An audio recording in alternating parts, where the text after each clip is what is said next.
दोस्तों, आज जो कहानी आप सुनने जा रहे हैं उसका नाम है द थ्री मस्केटियर्स। इसके लेखक हैं अलेक्जेंडर ड्यूमा। और अलेक्जेंडर ड्यूमा की ये किताब पूरी दुनिया में मशहूर है। आपने भी इसका नाम ज़रूर सुना होगा। तो आइए बिना देर किए शुरू करते हैं कहानी द थ्री मस्केटियर्स हिंदी में। बात बहुत ही पुरानी है, सन 1925 की। अप्रैल महीने के उस सोमवार के दिन फ्रांस के एक नगर में बड़ा ही कोलाहल मचा हुआ था।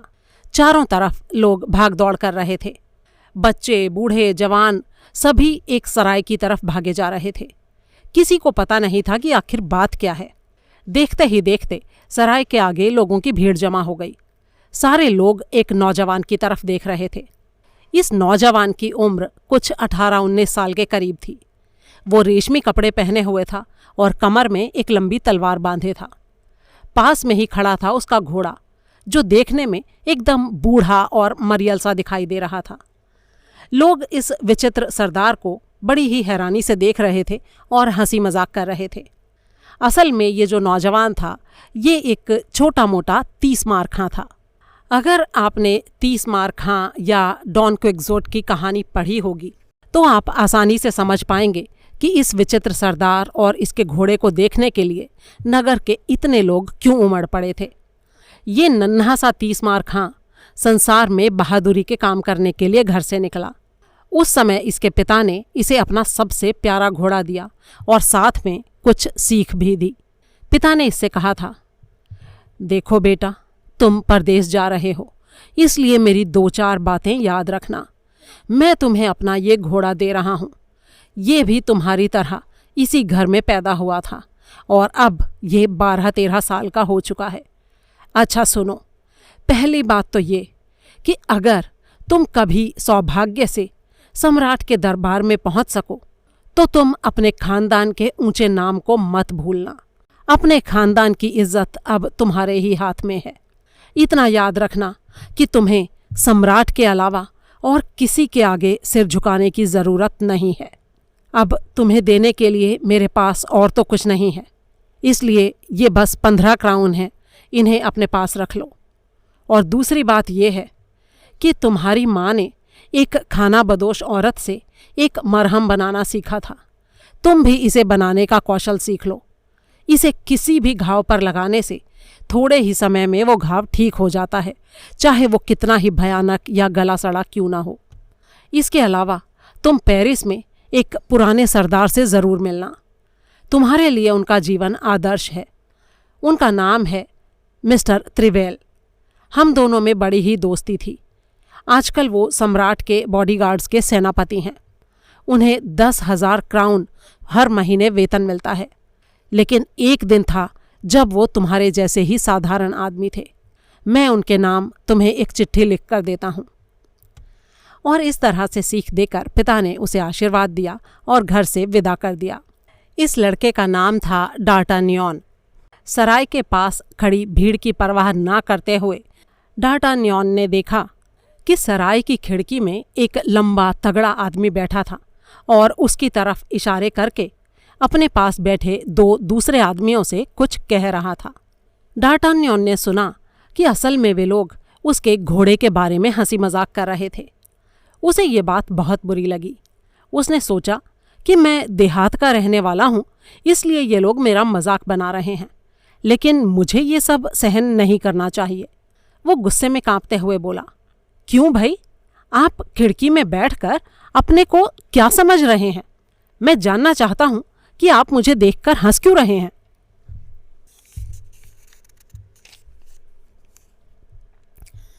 उसकी बात सुनकर पहले तो सब लोग चौंक पड़े, लेकिन फिर जोर से ठहाका मारकर हंस पड़े। इससे डार्टान्योन को और भी बुरा लगा और उसका हाथ अपनी तलवार की मूठ पर पहुंच गया। ये देखकर उस लंबे चौड़े आदमी ने, जो शायद कोई फौजी सरदार था, उसके घोड़े की तरफ उंगली उठाते हुए कहा, ये जो तुम्हारा घोड़ा है ना, बुढ़ौती के मारे अब घोड़े की जगह खच्चर हो गया है और इसी मरियल घोड़े को देखकर हम लोग हंस रहे हैं। डार्टान्योन ने कड़क कर कहा, घोड़ा देखकर तुम लोग भले ही हंस लो, लेकिन घुड़सवार को देखकर तुम्हारी हंसी बंद हो जाएगी। सरदार नीचे उतर आया और उसे घूरते हुए बोला, अच्छा ये बात है, जाओ जाओ, अभी तुम बच्चे हो। फिर वो घूमकर दूसरी तरफ जाने लगा। लेकिन इतने में ही डार्टान्योन ने तलवार खींच ली और गरज कर बोला, पीठ फेर कर कहाँ जा रहे हो?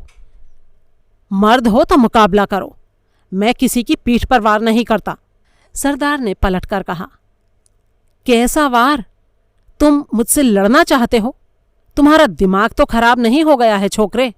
लेकिन तब तक डार्टान्योन ने उछलकर उस पर वार कर भी दिया।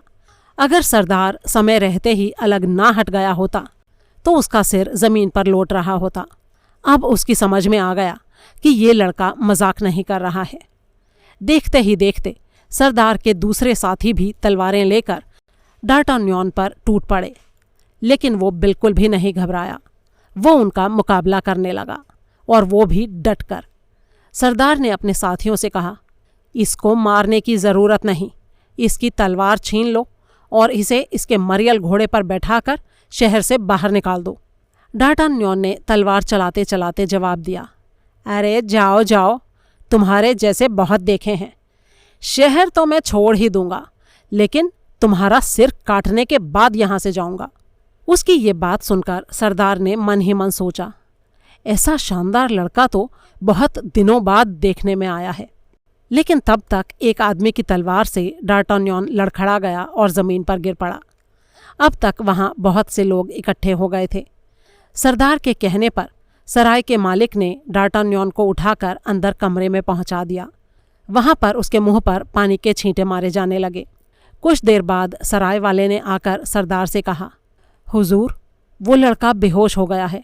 लेकिन बेहोश होने से पहले वो बहुत चीखता चिल्लाता रहा। वो बार बार अपने कुर्ते की जेब पर हाथ रखकर कहता था, मिस्टर त्रिवेल को जब ये पता लगेगा तो वो इन लोगों को मज़ा चखाएंगे। मैं उन्हीं के काम से तो जा रहा था। और इसके अलावा भी वो और पता नहीं क्या क्या बड़बड़ा रहा था। ये सुनकर सरदार चौंक पड़ा। क्या कहा? मिस्टर त्रिवेल? मालूम होता है उसकी जेब में कोई गुप्त चिट्ठी है। सराय वाले ने जवाब दिया, जी हाँ है। जब वो बेहोश हो गया तो मैंने ये कागज़ आपको दिखाने के लिए निकाल लिया था। लीजिए, ये रही वो चिट्ठी। चिट्ठी को देखकर सरदार ने कहा, ठीक है, लगता है त्रिवेल ने मुझे मारने के लिए ही इस लड़के को यहाँ भेजा था। लेकिन हो सकता है कि ऐसी बात ना हो और ये अपने किसी काम से जा रहा हो। तुम ऐसा करो, मेरा घोड़ा तैयार करो, मैं ज़रा उस अंग्रेज़ लेडी से मिलकर अभी आता हूँ। उधर डार्टान्योन की बेहोशी अब तक दूर हो गई थी। अचानक उसने सुना कि पास के कमरे से किसी के बातचीत करने की आवाज़ आ रही है। वो उत्सुकता से कान लगाकर सुनने लगा। उसने सुना कि वही सरदार किसी औरत से कह रहा था, तुम अब इंग्लैंड चली जाओ, और अगर ड्यूक लंदन से चले गए हों तो तुम इसकी खबर मुझे दे देना। ये संदूक अपने पास रख लो। इसमें एक कागज़ है जिसमें आगे के लिए सब कुछ लिखा हुआ है। लेकिन इस संदूक को तुम इंग्लैंड पहुंचकर ही खोलना, फ्रांस में इसे मत खोलना। फिर डार्टान्योन ने देखा कि अचानक वो सरदार अपने घोड़े पर सवार होकर वहाँ से भाग निकला और उस औरत की गाड़ी दूसरी दिशा में चल दी। उसका मन हुआ कि वो सरदार का पीछा करे, लेकिन अभी उसके घाव ठीक नहीं हुए थे और उसका घोड़ा भी इस हालत में नहीं था कि सरदार का पीछा कर सके। इसलिए वो रात उसने वहीं सराय में ही बिताई। उसके पिता ने उसे जो मरहम दिया था उससे 2 दिन में ही उसने अपने घाव ठीक कर लिए। फिर वो पेरिस जाने की तैयारी करने लगा। अचानक उसे अपनी चिट्ठी की याद आई, लेकिन चिट्ठी तो उसकी जेब से गायब थी। वो तुरंत अपनी तलवार निकालकर सराय के मालिक के पास पहुंचा और उससे चिट्ठी मांगने लगा। पहले तो सराय वाले ने आनाकानी की, लेकिन जब डार्टान्योन ने अपनी तलवार उसकी छाती पर टिका दी तो वो कांपता हुआ बोला, हुजूर माफ़ करें, आपकी चिट्ठी मेरे पास नहीं है, लेकिन मैं जानता हूँ कि वो कहाँ है। 2 दिन पहले जिस सरदार से आपकी लड़ाई हुई थी वही उसे ले गया है। मेरे नौकर ने उसे आपकी जेब से चिट्ठी निकालते देखा था। डार्टान्योन ने दांत पीसते हुए कहा, ठीक है, उसे इसकी सज़ा मिलेगी। पेरिस पहुंचकर मैं मिस्टर त्रिवेल को सारा किस्सा बताऊंगा और वो तुम लोगों की खबर लेंगे। इसके बाद वो अपना सामान बांधकर और घोड़े पर सवार होकर वहां से चल पड़ा। पेरिस पहुंचकर उसने सबसे पहला काम तो ये किया कि अपने मरियल घोड़े को सिर्फ 3 क्राउन में बेच दिया। फिर वो पैदल ही फ्रांस की राजधानी में दाखिल हुआ।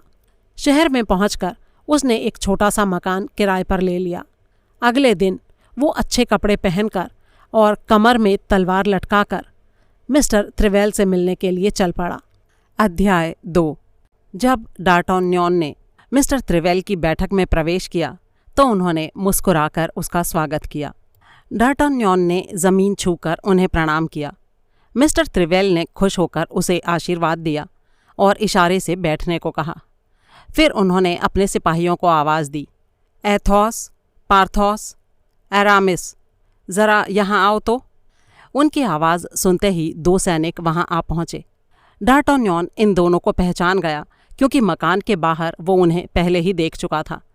उसके आने पर मिस्टर त्रिवेल ने कहा, क्या तुम लोगों को मालूम है कि कल शाम को सम्राट ने मुझे क्या हुक्म दिया है? उन्होंने कहा है कि अगर मुझे अपने तिलंगों की पलटन में किसी नए सिपाही को भर्ती करना हो तो उसे मैं कार्डिनल की टुकड़ी से ही लूँ। कुछ समझे तुम लोग? ये सुनकर उन दोनों सिपाहियों के चेहरे गुस्से से तमतमाने लगे। डार्टन्योन को लगा कि उसे इस समय यहाँ खड़े नहीं रहना चाहिए और इन लोगों को अकेले में बातचीत करने देना चाहिए, लेकिन मिस्टर त्रिवेल को उसके वहाँ रहने से कोई एतराज़ नहीं था। उन्होंने कहा, सम्राट का कहना ठीक है। जिन शाही सिपाहियों पर मुझे गर्व है उन लोगों ने आज मुझे कहीं मुंह दिखाने लायक नहीं रखा। मेरी तिलंगा पलटन आज बदनाम हो गई है। कार्डिनल ने सम्राट को बताया है कि उसके बहादुर सिपाहियों ने तुम लोगों के कई साथियों को कल एक शराब खाने में दंगा फसाद करने के अपराध में गिरफ्तार किया है। मुझे तो बड़ी हैरानी है कि कार्डिनल ने तुम दोनों का और एथोस का भी नाम लिया है। कहाँ है एथोस? मैंने तुम तीनों को यहाँ बुलाया था लेकिन वो नहीं आया। एरामिस ने सिर झुकाकर कहा, जी एथोस बीमार पड़ गया है। मिस्टर त्रिवेल नाराज होकर बोले, बीमार हो गया है? ये सब बेकार की बात है। कार्डिनल के सिपाहियों के हाथ मार खाना अच्छा मालूम नहीं होता। उन लोगों ने तुम्हारे सिपाहियों को पकड़ लिया और तुम लोग पीठ फेर कर भाग निकले। छी छी, ये तो बहुत ही बुरी बात है। दीवान के सिपाहियों ने सम्राट के सिपाहियों को गिरफ्तार कर लिया। वो लोग 2 आदमी थे और तुम भी 2 थे, लेकिन तुमसे कुछ करते नहीं बना। मन कर रहा है कि अपने पद से इस्तीफा दे दूं और तुम लोगों का सरदार न रहूं। ये सुनकर पार्थोस बोला, हुजूर, आपका कहना एकदम सही है। ये बात एकदम ठीक है कि वो भी 2 थे और हम भी 2 थे, लेकिन जिस तरह उन लोगों ने हमें गिरफ्तार किया था उसमें उनकी कोई बहादुरी नहीं है। उन्होंने चोरों की तरह हम पर हमला किया था। हमें तो अपनी तलवार तक निकालने का मौका नहीं मिला। फिर भी एथोस ने उनका मुकाबला करने की कोशिश की, लेकिन वो जख्मी हो गया। आपको किसी ने झूठ मूठ ही बता दिया है कि हम लोगों ने उनके हमले का कोई जवाब नहीं दिया। सच्चाई तो ये है कि जब वो ज़बरदस्ती पकड़कर हमें ले जाने लगे तो हमने रास्ते में एथोस को छुड़ा लिया था और फिर हम लोग भाग निकले थे। इसके बाद एरामिस ने कहा, और आपने ये भी सुना होगा कि मैंने खाली हाथों ही उनमें से एक आदमी को ज़मीन पर दे मारा और उसकी तलवार छीनकर उससे उसी को ठंडा कर दिया। मिस्टर त्रिवेल हैरानी से बोले, अच्छा ये बात है? ये सब तो मुझे किसी ने बताया ही नहीं। लगता है कार्डिनल ने सारा किस्सा बढ़ा चढ़ाकर सम्राट को सुनाया है। इतने में ही अचानक पास का पर्दा उठा और तलवार के सहारे चलते हुए एथोस वहां आ पहुंचा। उसे गहरा जख्म लगा था और काफ़ी खून बह रहा था, जिससे वो बहुत कमज़ोर हो गया था। उसे देखकर सभी लोग चौंक पड़े। मिस्टर त्रिवेल हैरानी से बोले, अरे एथोस, तुम? जी हाँ, आपने मुझे बुलाया था ना। मुझे आने में कुछ देरी हो गई, माफ़ कीजिएगा। कहिए क्या हुक्म है? मिस्टर त्रिवेल ने खुश होकर कहा, मैं अभी अभी तुम्हारे साथियों से कह रहा था कि सम्राट की तिलंगा पलटन के जवान रास्ते में मारपीट करने के लिए हैं। हम सम्राट के अंगरक्षक हैं। लेकिन एथोस की कमज़ोरी बढ़ती ही जा रही थी। वो ज़्यादा देर तक खड़ा नहीं रह सका। उसके पैर लड़खड़ाने लगे और देखते ही देखते वो बेहोश होकर ज़मीन पर गिर पड़ा। मिस्टर त्रिवेल ये देखकर घबरा गए और चिल्लाए, ओहो, ये क्या हो गया? जल्दी करो, किसी हकीम को बुलाओ। देखते देखते उस कमरे में कई सिपाही आ पहुँचे और एथोस को संभालने लगे। हकीम भी पास में ही रहता था। एरामिस और पार्थोस ने बेहोश एथोस को उठाकर पास के कमरे में लिटा दिया। वहाँ पर हकीम उसका इलाज करने लगा। इधर मिस्टर त्रिवेल ने सब सिपाहियों को वहाँ से चले जाने को कहा। जब कमरा खाली हो गया तो उन्होंने डार्टान्योन को अपने पास बुलाया और उससे सारा किस्सा पूछने के बाद कहा, मुझे पता नहीं था कि तुम मेरे मित्र के लड़के हो। तुम तो मेरे लिए मेरे बेटे के ही समान हो। कहो, तुम्हें क्या कहना है? डार्टान्योन बोला, यहाँ आने से पहले मेरी यही एकमात्र इच्छा थी कि मैं आपके सिपाहियों में भर्ती हो जाऊं और एक शाही तिलंगे के रूप में काम करूं। लेकिन यहाँ आकर जो कुछ मैंने अपनी आंखों से देखा है, उससे तो लगता है कि मैं शाही सेना में भर्ती होने के लायक नहीं हूँ। उसकी बात सुनकर मिस्टर त्रिवेल ने कहा, ये तो ठीक है कि सम्राट की शाही सेना में फ्रांस के चुने हुए बहादुरों को ही जगह दी जाती है। हर किसी को उसमें भर्ती नहीं किया जाता और ये भर्ती सम्राट की आज्ञा से ही होती है। इसके लिए ये ज़रूरी है कि कोई पहले सम्राट को अपनी बहादुरी का सबूत दे और फिर 2 साल तक किसी सेना में भर्ती होकर लड़ाई में अपनी बहादुरी दिखाए। इसके बाद ही उसे शाही सेना की इस तिलंगा पलटन में जगह मिल सकती है। फिर कुछ देर रुककर वो कुछ सोचते रहे, फिर दोबारा बोले, देखो, मैं तुम्हें निराश नहीं करना चाहता, लेकिन सबसे पहले तुम्हें फ़ौजी तालीम लेनी पड़ेगी। उसमें भी सबको नहीं लिया जाता है। बड़े बड़े अमीरों के लड़के उसमें भर्ती होने के लिए तरसते रहते हैं, लेकिन मैं तुम्हें सैनिक स्कूल में भर्ती करा दूंगा। ये सुनकर डार्टान्योन का चेहरा उतर गया। उसे लगा कि जिस काम के लिए वो घर से निकला है वो पूरा नहीं हो सकता। वो उदास स्वर में बोला, मैं क्या करूं सर? अब मुझे मालूम हुआ कि उस चिट्ठी को खोकर मैंने कितना नुकसान कर दिया है। अगर वो चोरी ना चली गई होती तो शायद आज मुझे इस तरह से आपके यहाँ से खाली हाथ नहीं लौटना पड़ता। मिस्टर त्रिवेल ने हैरानी से पूछा, चिट्ठी? कैसी चिट्ठी? और तुम कहते हो कि वो चोरी हो गई? भला इतनी हिम्मत किस में है कि मेरे नाम लिखी गई चिट्ठी को चुरा ले जाए?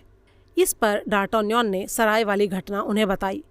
ये सुनकर मिस्टर त्रिवेल ने कहा, अच्छा, ज़रा ये बताओ, जिस सरदार के बारे में तुम बता रहे हो उसके दाहिने गाल पर कोई घाव का निशान तो नहीं था? डार्टान्योन याद करते हुए बोला, जी हाँ, आपने उसे ठीक पहचान लिया है। मुझे अच्छी तरह याद है कि उसके गाल पर घाव का निशान बना था। अगर एक बार भी वो मुझे मिल जाए ना तो मैं उसे अच्छी तरह से मज़ा चखा दूंगा। फिर डार्टान्योन ने उन्हें बताया कि किस तरह से उस सरदार से उसकी लड़ाई हुई थी। उसने ये भी बताया कि उस सरदार ने एक औरत को एक संदूक दिया था और कहा था कि इसमें एक ज़रूरी कागज़ है और इंग्लैंड पहुंचने के पहले संदूक को ना खोला जाए। देखिए मिस्टर त्रिवेल, अगर आप मुझे शाही पलटन में भर्ती नहीं करा सकते तो मुझ पर एक कृपा कर दीजिए। मुझे उस सरदार का नाम और पता बता दीजिए। मैं उससे अपने अपमान का बदला लेना चाहता हूँ। ये बात सुनकर मिस्टर त्रिवेल कुछ गंभीर हो गए और बोले, सुनो, अभी जो कुछ तुमने मुझसे कहा है उसे तुम किसी भी दूसरे आदमी के सामने मत कहना। ये बात मैं तुम्हारी भलाई के लिए ही कह रहा हूँ, वरना तुम किसी मुसीबत में फंस सकते हो। अगर उस सरदार से रास्ते में कभी तुम्हारी मुलाकात हो जाए तो चुपचाप मुंह फेर कर निकल जाना। उससे झगड़ा मोल बिल्कुल भी मत लेना। अभी फ़िलहाल के लिए तुम एक काम करो, अभी तो तुम यहाँ से जाओ। मैं तुम्हें एक चिट्ठी लिख कर देता हूँ जो तुम्हारे काम आएगी। इतना कहकर उन्होंने एक सर्टिफिकेट लिखा और उस पर अपनी स्टैंप लगा दी। डार्टान्योन जैसे ही चिट्ठी लेकर बाहर जाने लगा कि अचानक खिड़की के बाहर उसकी नज़र गई और वो जोश में आकर बोला, लो, मिल गया, ये रहा शैतान। देखता हूँ अब ये किस तरह से मुझसे बचकर जाता है। इतना कहकर वो तेज़ी से बाहर की तरफ दौड़ पड़ा। मिस्टर त्रिवेल ने उसे रोकने की कोशिश करते हुए पूछा, कौन है वहाँ? किसे देखा है तुमने? अरे वो वही आदमी है जो मेरी चिट्ठी चुरा ले गया था। बाहर निकलते निकलते डार्टान्योन सीढ़ी पर एक सिपाही से टकरा गया। सिपाही लड़खड़ा कर नीचे जा गिरा। अरे माफ़ करना भाई, मैं ज़रा जल्दी में था, डार्टान्योन ने कहा। लेकिन इतने में ही उस सिपाही ने उछलकर उसके कुर्ते का गला पकड़ लिया। डार्टान्योन ने देखा कि ये वही एथोस नाम का एक सिपाही था जिसे अभी कुछ देर पहले त्रिवेल बेहोश हो जाने पर एक कमरे में हकीम के पास सुलाकर आए थे। एथोस ने उसे डांटकर कहा, लड़के, मालूम होता है तेरा दिमाग कुछ फिर गया है। इस तरह किसी को धक्का मारकर तुम आसानी से बच निकलना चाहते हो। लगता है तुम्हें कुछ तमीज़ सिखानी पड़ेगी। देखो, अगर मुझे जल्दी ना होती तो मैं देखता कि कौन मुझे तमीज़ सिखा सकता है, डार्टन्योन ने गुस्से से कांपते हुए कहा। एथोस बोला, ठीक है, तुम अपना काम पूरा कर लो, फिर अगर हिम्मत हो तो पादरियों के मठ के पास वाले मैदान में मुझसे मिलना। मैं 12 बजे तक तुम्हारा रास्ता देखूंगा। हाँ हाँ ठीक है, मैं निपट लूँगा तुमसे, मैं कोई कायर आदमी नहीं हूँ। इतना कहकर डार्टन्योन बाहर दरवाजे पर आ पहुँचा। दरवाजे पर पार्थोस खड़ा चौकीदार से बात कर रहा था।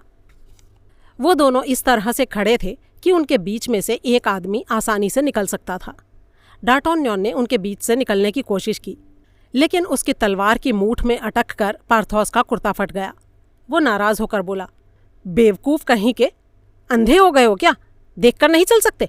डार्टन्योन ने जवाब दिया, असल में मैं ज़रा जल्दी में हूँ, मुझे एक आदमी को पकड़ना है, वरना मेरी आंखें तुमसे कहीं ज़्यादा अच्छी हैं।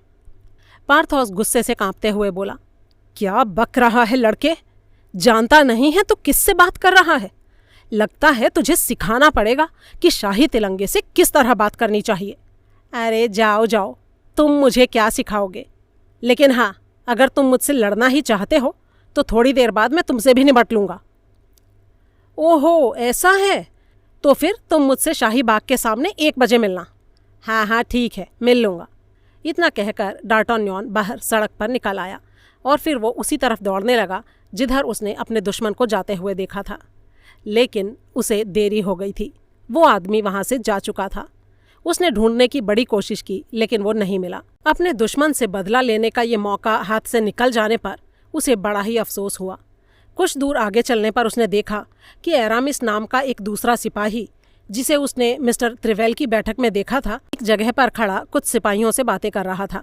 एरामिस भी फौरन उसे पहचान गया। वो उससे कुछ नाराज़ था। उसे याद आया कि मिस्टर त्रिवेल जब उसे डांट रहे थे तब ये लड़का भी वहाँ मौजूद था। लेकिन डार्टन्योन के मन में ऐसी कोई बात नहीं थी। उल्टे वो एरामिस से अपनी जान पहचान बढ़ाना चाहता था। उसने देखा कि एरामिस की जेब से एक रुमाल सड़क पर गिर गया है। जान पहचान बढ़ाने का मौका देखकर उसने वो रुमाल उठा लिया और एरामिस को देते हुए बोला, ये लीजिए, आपका ये रुमाल नीचे गिर पड़ा था। लेकिन एरामिस ने उसकी तरफ ऐसे घूर कर देखा जैसे उसने कोई अपराध कर दिया हो, और सचमुच ही अनजाने में उससे अपराध हो गया था। बात ये थी कि एरामिस ने मजाक मजाक में अपने पास खड़े एक सिपाही की जेब से रुमाल निकाल लिया था। वो उसे छिपाने की कोशिश कर रहा था, लेकिन रुमाल ज़मीन पर गिर पड़ा था। अब उसकी ये चाल खुल गई थी। जब उसके साथी उसका मजाक उड़ाते हुए वहाँ से चले गए तो उसने डार्टन्योन से कहा, अबे ओ लड़के, तुमको ये रुमाल उठाने के लिए किसने कहा था? पता भी है तुमने ये क्या कर डाला है? अरे आप इस तरह बिगड़ क्यों रहे हैं? मैंने तो बस आपकी मदद की थी। तुमने असल में क्या कर दिया है ये समझने की अकल तुम्हारे जैसे देहाती के पास कहाँ से आएगी भला? ये बात डार्टन्योन को बहुत बुरी लगी। वो बोला, अरे तो तुम इस तरह नाराज़ होकर अंट-शंट क्यों बक रहे हो? आखिर तुम अपने को समझते क्या हो? एरामिस ने कहा, मैं अपने को जो भी समझता हूँ, अगर तुम्हें वो जानना है तो दोपहर में 2 बजे मिस्टर त्रिवेल की कोठी के सामने मिलना, वहीं बताऊंगा तुमको। हाँ हाँ ठीक है, मैं तुमसे भी निपट लूँगा, डार्टन्योन ने भी अकड़कर कहा, और इसके बाद दोनों अलग अलग दिशाओं में चले गए। अध्याय 3। इस तरह से डार्टन्योन ने शाही सेना के 3 तिलंगों से झगड़ा मोल ले लिया था। अब उसे उनमें से हर एक के साथ दंगल लड़ना था। लेकिन पेरिस में उसे कोई नहीं जानता था और ना ही वो किसी को जानता था। अब दंगल या युद्ध का नियम ये है कि साथ में कोई जान पहचान का आदमी भी चलना चाहिए जो बीच में मीडिएटर का काम करे। लेकिन डार्टन्योन को अकेले ही जाना पड़ा। वो लोगों से रास्ता पूछते हुए तेजी से चला जा रहा था। थोड़ी ही देर बाद वो पादरियों के मठ के सामने वाले मैदान में जा पहुंचा। उसने देखा कि एथोस वहां पर टहल रहा था। ठीक उसी समय मठ के घड़ियाल ने 12 का घंटा बजाया। एथोस का घाव अभी पूरी तरह से भरा नहीं था। वो उस पर पट्टी बांधे हुए था।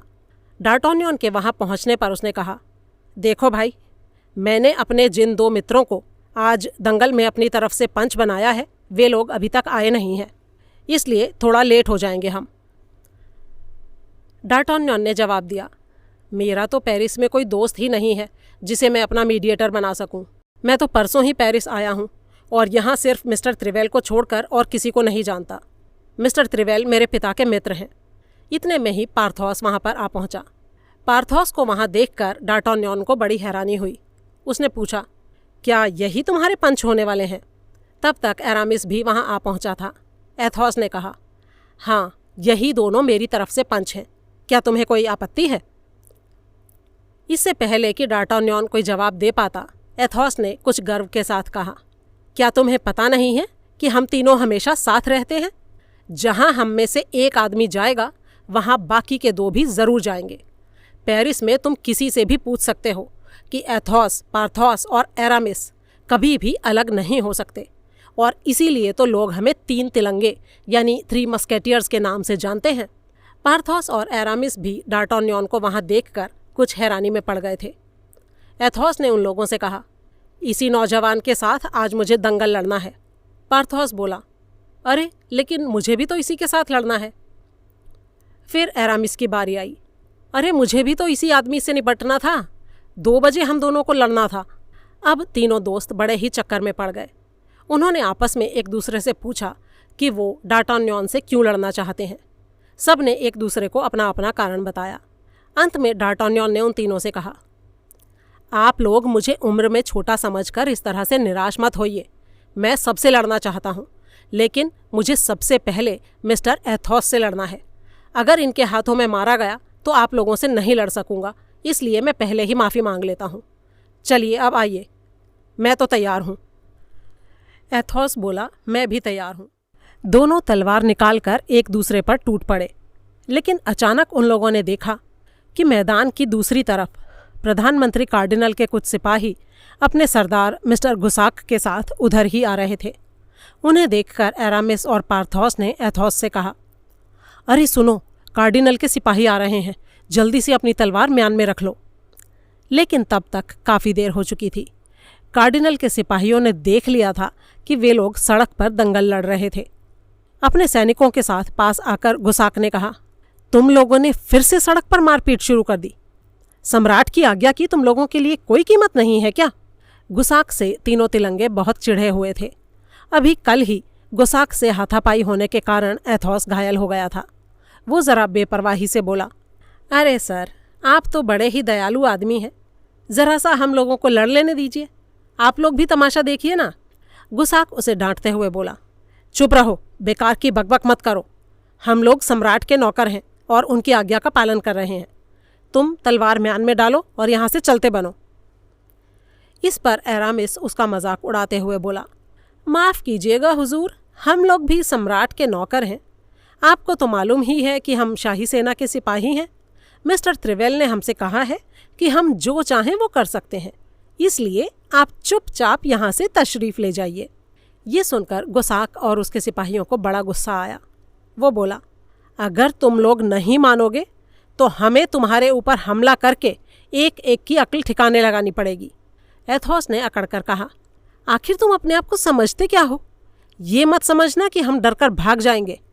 तुम लोग 5 हो और हम सिर्फ 3 हैं, लेकिन फिर भी हम तुम्हें मजा चखाने का दम रखते हैं। अगर लड़ना ही चाहते हो तो आओ लड़ लो। देखते देखते तीनों साथी तलवार निकालकर लड़ने के लिए तैयार हो गए। डार्टान्यन ने सोचा कि इस समय मुझे इन्हीं लोगों का साथ देना चाहिए, क्योंकि ये लोग मिस्टर त्रिवेल के आदमी हैं और वो मेरे मित्र हैं। इन लोगों से मुझे दंगल लड़ना तो है, लेकिन वो मैं बाद में लड़ता रहूँगा। वो भी तलवार निकालकर उन तीनों के पास जा खड़ा हुआ और बोला, आप लोग 3 नहीं, अपने आप को 4 समझिए, मैं भी आपके साथ हूँ।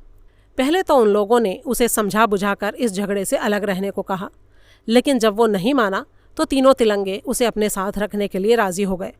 एथोस ने उसके कंधे पर हाथ रखकर कहा, तुम सचमुच एक बहादुर नौजवान हो। गुसाक ने कड़क कर अपने सिपाहियों को हुक्म दिया, अरे देखते क्या हो, इन चारों की तलवारें छीन लो और उसके बाद इनकी अच्छे से मरम्मत करो। उसके सिपाही तुरंत एथोस और उसके साथियों पर टूट पड़े। तीनों तिलंगे तो सिपाहियों से लड़ने लगे, लेकिन डार्टान्यन सीधे गुसाक से भिड़ गया। अब उसे अपनी बहादुरी दिखाने का मौका मिला था। उसने उछल उछल कर तलवार चलाना शुरू कर दिया। गुसाक भी बहादुर था, लेकिन वो वार चूक गया और डार्टान्यन की तलवार से उसकी छाती में चोट लग गई।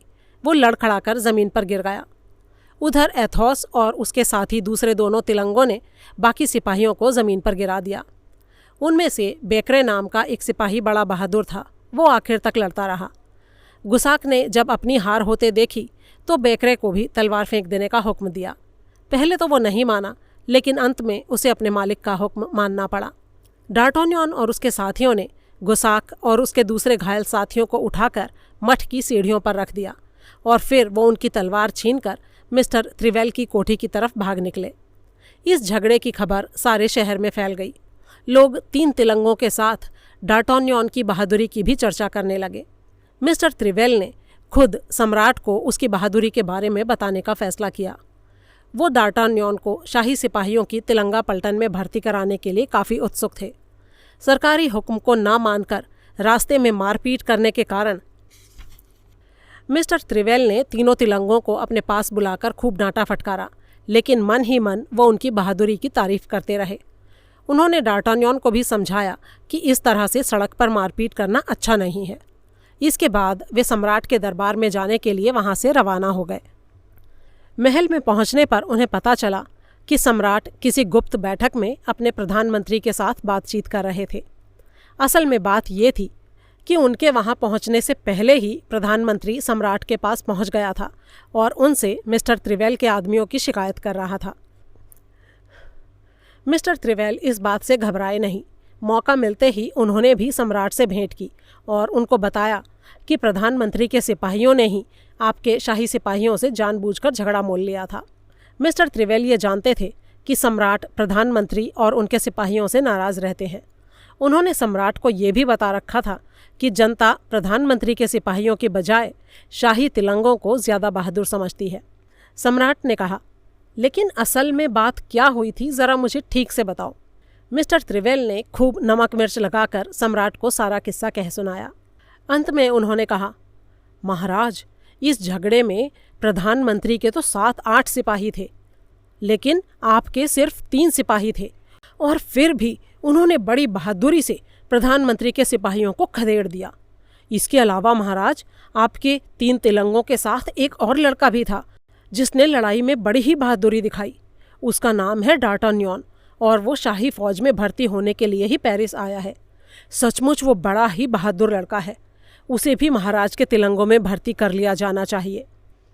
ये सुनकर सम्राट ने कहा, अच्छा ठीक है, एक दिन उस लड़के को और उन तीनों तिलंगों को दरबार में लेकर आना। मैं उन लोगों से मिलना चाहता हूँ।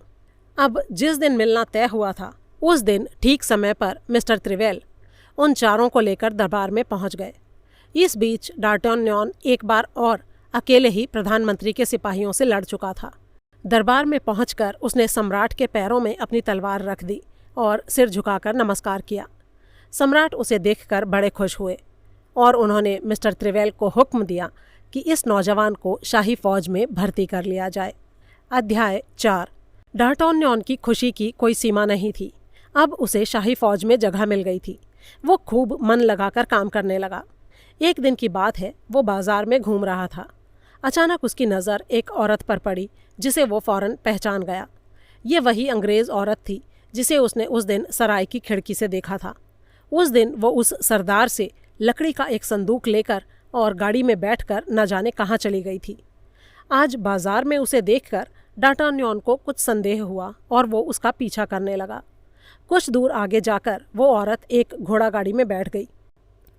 फिर उसने कोचवान को सेंट जर्मियन मार्ग पर गाड़ी ले चलने के लिए कहा। डार्टोनियन फौरन अपना घोड़ा ले आया और कुछ ही देर में उसने गाड़ी का पीछा करना शुरू कर दिया।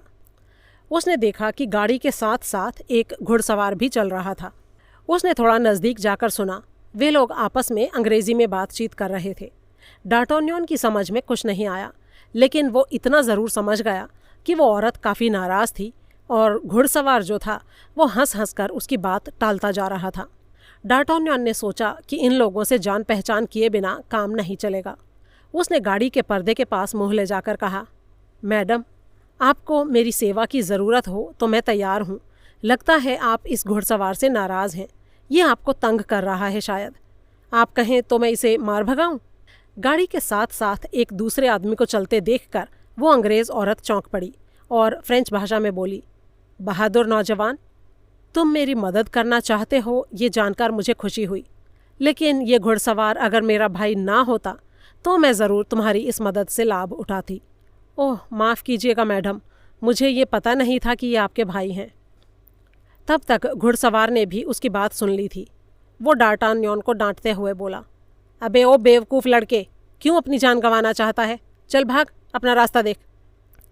डार्टान्योन को गुस्सा आ गया। वो उसे जवाब देने ही वाला था कि इतने में उस अंग्रेज़ औरत ने अपने भाई से कहा, चलो तुम इससे बातें करो, मैं घर जा रही हूँ। कोचवान, ज़रा तेज़ी से घर चलो। गाड़ी आगे बढ़ गई और सड़क पर दोनों घुड़सवार साथ साथ चलने लगे। उस घुड़सवार ने डार्टान्योन से कहा, तुम यहाँ से जाते क्यों नहीं? मेरे साथ क्यों चल रहे हो? तुम्हें पता नहीं है मेरा गुस्सा कितना बुरा है? चुपचाप यहाँ से चले जाओ, वरना मैं अभी तुम्हारी अक्ल ठीक कर दूंगा। डार्टान्योन ने हंसकर कहा, यही तो मैं चाहता हूँ। तुम मेरी अक्ल ठीक करना चाहते हो और मैं ये देखना चाहता हूँ कि तुम्हारे अंदर कितनी अक्ल है। इस समय तुम्हें फुर्सत ना हो तो आज शाम को 6 बजे लग्जमबर्ग पार्क के पीछे मुझसे मिल लेना। वहीं तलवारों से हम एक दूसरे की अक्ल ठीक करेंगे।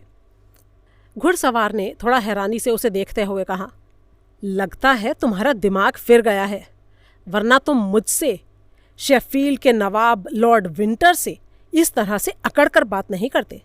कोई बात नहीं बच्चू, मैं शाम को तुमसे उसी जगह मिलूंगा। अपने 1-2 दोस्तों को भी साथ लेते आना, ताकि हाथ पांव टूटने पर वो तुम्हें लाद कर वापस ले जाएं। देखिए मिस्टर, ये तो शाम को ही पता लगेगा कि किसके हाथ पांव टूटते हैं। खैर, आपने अपना परिचय दे दिया है तो मैं भी अपना परिचय दे दूं। मेरा नाम डार्टान्योन है। मैं गैस्कन गांव का रहने वाला हूं और आजकल मिस्टर त्रिवेल के नेतृत्व में शाही फौज में काम कर रहा हूं। मैं अपने 3 दोस्तों को साथ लेकर शाम को आपसे मिलूंगा। इतना कहकर उसने अपना घोड़ा वापस सड़क की तरफ मोड़ लिया। शाम को ठीक समय पर वो अपने तीनों साथियों को लेकर लग्जमबर्ग पार्क के पीछे पहुंच गया। वहां पर लॉर्ड विंटर अपने साथ 3 अंग्रेज योद्धाओं को लेकर पहले से ही तैयार खड़ा था। दोनों तरफ के लोगों ने पहले एक दूसरे से परिचय किया और फिर कायदे के हिसाब से लड़ाई शुरू कर दी। डार्टान्योन की तरफ से एथोस, पार्थोस और एरामिस जमकर लड़ रहे थे। देखते ही देखते लॉर्ड विंटर के साथियों के पैर उखड़ गए। डार्टान्योन खुद लॉर्ड विंटर से भिड़ा हुआ था। उसने देखा कि विंटर बुरी तरह से थक चुका था। उसने अचानक उछलकर वार किया और लॉर्ड की तलवार के 2 टुकड़े कर दिए। लॉर्ड उसके वार को संभाल नहीं सका और लड़खड़ाकर जमीन पर गिर गया। डार्टान्योन ने लपक कर अपनी तलवार उसकी छाती पर टिका दी और कहा, मैं चाहूँ तो इसी पल आपकी जान ले सकता हूँ, लेकिन आपकी सुंदर बहन का ख्याल करके मैं आपको छोड़ रहा हूँ। उसकी बहादुरी को देखकर लॉर्ड विंटर बहुत खुश हुआ। उसने उठकर डार्टान्योन को गले से लगा लिया और उसे खूब शाबाशी दी। इस लड़ाई में सिर्फ एक अंग्रेज मारा गया था। लॉर्ड विंटर ने कहा, देखो, मैं तुम्हारी बहादुरी पर बहुत खुश हूँ। तुम्हारे दूसरे साथी भी अच्छी तरह से लड़े। तुम आज मेरी कोठी पर आना, मैं अपनी बहन से तुम्हारा परिचय करवाऊंगा।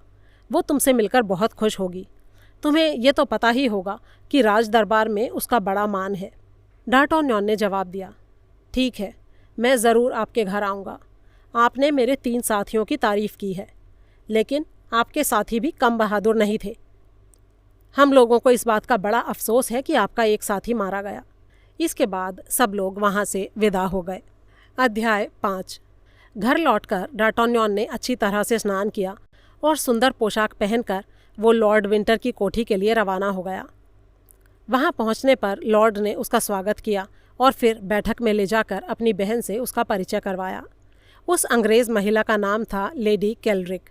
लॉर्ड विंटर ने लेडी केल्ड्रिक से कहा, मेरे इस बहादुर दोस्त ने जीतने के बाद भी मुझे जिंदा छोड़ दिया।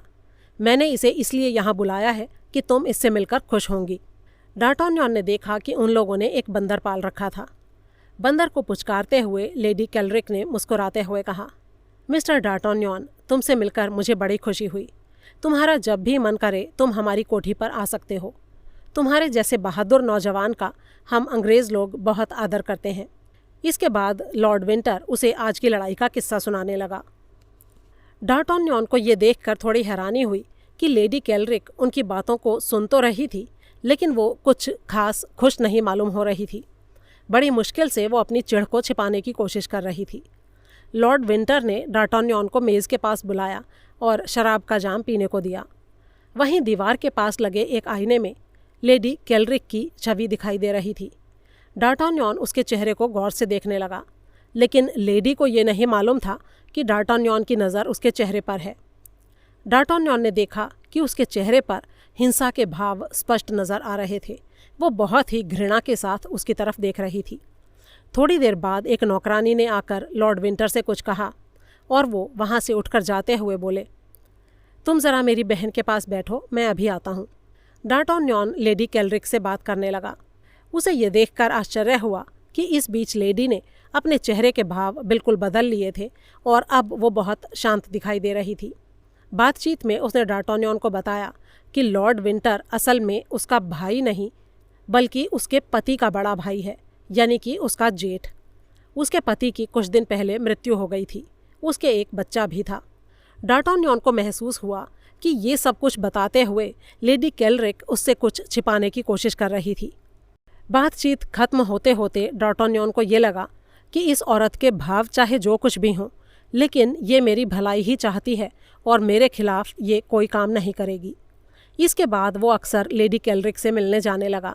वहाँ लॉर्ड विंटर से भी उसकी मुलाकात होती थी, लेकिन उसके स्वागत का सारा भार लेडी केल्रिक पर ही होता था। डार्टान्योन ये बात बिल्कुल भूल चुका था कि पहले ही दिन लेडी ने नज़र बचाकर उसे बहुत घृणा से देखा था। असल में बात भी यही थी। लेडी मन से डार्टान्योन को बिल्कुल नहीं चाहती थी, क्योंकि असल में वो प्रधानमंत्री की जासूस थी। इसके अलावा उसे एक बात की चिढ़ और थी, और वो ये कि डार्टान्योन ने उस दिन लड़ाई में विंटर की हत्या नहीं की थी। लेडी की इच्छा यही थी कि किसी तरह से लॉर्ड विंटर की मौत हो जाए और वो उसकी सारी संपत्ति को हथिया ले। इधर डार्टान्योन का ये हाल था कि उसके ऊपर लेडी का बहुत गहरा असर होता जा रहा था। वो मन ही मन उसे चाहने लगा था। एथोस की नज़रों से ये बात छिपी नहीं रह सकी, लेकिन वो जानता था कि लेडी किस तरह की औरत है और ये भी जानता था कि वो डार्टान्योन की ज़िंदगी को बर्बाद कर देना चाहती है। डार्टान्योन के साथियों ने उसे समझाने की बड़ी कोशिश की, लेकिन वो हर बार उनकी बात को हंसी में टाल देता था। इस समय अगर उसके भाग्य ने उसकी मदद ना की होती तो वो पूरी तरह से उस दुष्ट औरत के पंजे में फंस जाता। जब लेडी ने ये समझ लिया कि वो पूरी तरह से उसकी मुट्ठी में आ चुका है और उस पर फिदा है, तो उसने धीरे धीरे अपना जाल फैलाना शुरू कर दिया। इस षड्यंत्र में उसने अपनी एक भरोसेमंद नौकरानी केटी से भी मदद ली, लेकिन उसे ये बात नहीं मालूम थी कि केटी ने जब पहली बार डार्टान्योन को देखा था, उसी समय से वो उसे चाहने लगी थी। उसने उसकी बहादुरी के किस्से भी सुन रखे थे। केटी को ये पता लगते देर नहीं लगी कि लेडी केल्रिक ने डार्टान्योन की हत्या का षड्यंत्र रचा है। वो बड़ी बेचैनी से ऐसे मौके की तलाश में थी कि समय रहते उसे सब कुछ बता सके, और एक दिन उसे ये मौका मिल ही गया। उस दिन जब डार्टान्योन कोठी पर आया तो लेडी केल्रिक कहीं गई हुई थी। नौकरानी केटी डार्टान्योन को एक कमरे में ले गई और उसने उससे कहा, देखिए, लेडी मेरी मालकिन है, लेकिन फिर भी मैं आपसे रिक्वेस्ट करती हूँ कि आप जल्दी ही उनसे सारे संबंध तोड़ दें। वो आपके खिलाफ षड्यंत्र कर रही हैं। पहले तो डार्टान्योन को उसकी बात बहुत बुरी लगी, लेकिन जब उसने लेडी केल्रिक के हाथ की एक चिट्ठी उसे दिखाई तो वो हैरानी में पड़ गया। ये चिट्ठी एक सरदार को लिखी गई थी, जिसमें उसके प्रति बहुत प्रेम प्रकट करते हुए लेडी ने लिखा था कि वो तुरंत उससे मिलने के लिए चला आए, क्योंकि उसने डार्टान्योन नाम के उस लड़के को ढूंढ लिया है। इतने में ही मकान के दरवाजे पर एक गाड़ी रुकी। केटी ने देखा कि उसकी मालकिन गाड़ी से उतरकर घर में आ रही थी। उसने डार्टान्योन को कुछ देर के लिए छिपे रहने को कहा और दौड़ती हुई वहाँ से चली गई। डार्टान्योन उसी कमरे में छिपकर बैठा रहा। कुछ देर बाद उसने सुना कि पास के कमरे में लेडी केल्रिक केटी के साथ बातचीत कर रही थी। उनकी बातें सुनकर उसे महसूस हुआ कि केटी ठीक ही कह रही थी। कुछ देर बाद उसने सुना कि लेडी केल्रिक कह रही थी, चिट्ठी पहुंचा आई ना? वो बेवकूफ़ डार्टान्योन आज अभी तक नहीं आया। उसे लगता है कि मैं उससे प्रेम करती हूँ, लेकिन वो ये नहीं जानता कि मुझे उससे कितनी नफरत है। उसने लॉर्ड विंटर को जिंदा छोड़कर मेरी सारी मेहनत पर पानी फेर दिया है। ये सारी बातें सुनकर भी डार्टान्योन चुपचाप वहीं छिपा रहा। वो वहाँ से भागा नहीं। जिस जाल में लेडी ने उसे फंसाने की कोशिश की थी, उसी जाल में उसने खुद लेडी को फंसा दिया। वहाँ रुककर उसने बाद में केटी से कई गुप्त चिट्ठियाँ प्राप्त की और सारी बात का पता लगाया। एक दिन डार्टान्योन को पता चला कि लेडी केल्रिक ने उस अज्ञात सरदार को मिलने के लिए बुलाया है जो उसकी हत्या करने वाला था। उस दिन रात को जब लेडी निश्चित समय पर उस आदमी की प्रतीक्षा कर रही थी, तो अचानक डार्टान्यन उसके सामने जा खड़ा हुआ।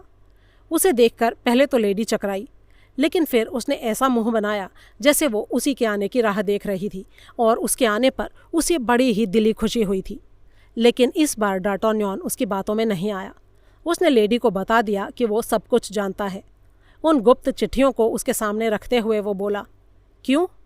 तुमने मेरी हत्या कराने के लिए ही उस सरदार को यहाँ बुलाया है ना, और आज तुम उसी की तो राह देख रही हो।